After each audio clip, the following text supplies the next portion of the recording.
Nous allons commencer la séance proprement dite qui sera diffusée en vidéoprojection. Et comme il est habituel et courtois, je vais céder la parole, non, je vais donner le micro, puisqu'il va commencer la séance, à Monsieur le doyen Berche, qui nous accueille comme d'habitude et depuis 3 ans avec beaucoup de gentillesse. Monsieur le doyen, si vous voulez bien nous dire quelques mots. Eh bien, écoutez, comme tous les ans, effectivement, depuis 3 ans, je suis extrêmement content de vous accueillir ici. Vous voyez mon grand intérêt pour votre société, puisque malgré, je dois vous dire, une semaine extrêmement chargée, j'ai accepté, je suis extrêmement content aussi d'intervenir aujourd'hui. Pour moi, l'histoire de la médecine, c'est depuis mon plus jeune âge, je dois dire, m'a toujours intéressé, et je trouve que il faut lui donner toute l'actualité possible. Parce que, par exemple, quand on m'interroge sur la vaccination, contre la grippe et la réticence des Français, quand on connaît l'histoire, on sait que cette réticence des Français, 25% des gens ne veulent pas se faire vacciner, elle est très ancienne, très ancienne. Elle remonte pratiquement à la fin du XVIIIe siècle, au début du XIXe siècle, avec tous les incidents qui ont eu lieu au cours de la vaccination générienne. Et il y avait des livres entiers qui ont été écrits pendant le XIXe siècle contre les vaccinations. Ce n'est pas du tout une chose nouvelle.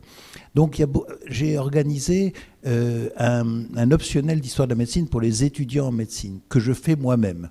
Je vais vous dire que c'est un travail monstrueux, 20 heures, orienté surtout sur l'histoire des épidémies, parce que c'est ce que je connais peut-être le mieux, la microbiologie étant ma discipline. Donc je pense qu'il faut arriver d'une part à diffuser le plus possible les travaux de votre société, à intéresser les jeunes. Ils sont faciles à intéresser en fait. Et quand ils sont étudiants en médecine, ils n'ont pas beaucoup de temps, mais on peut les attirer à mon sens. Et puis les moins jeunes, pour moi très jeunes, les 40 ans, qui viennent vers votre société, j'espère que on arrivera à recruter le plus de monde possible. Alors, une excuse pour cet amphi qui est quand même tout à fait sympathique, mais les bâtiments du 15 rue de l'École de médecine étaient entièrement loués et on a été obligé malheureusement de vous déplacer.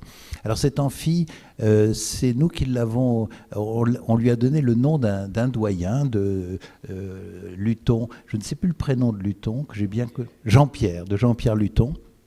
On a fait un vote au conseil pour ça et il a été entièrement rénové et il est très convivial. Alors évidemment, la pièce est un petit peu grande pour les membres de la société. On n'a pas un amphi plein, mais pour des raisons techniques, pour pouvoir filmer facilement, on préfère vous mettre dans des grands amphis comme cela.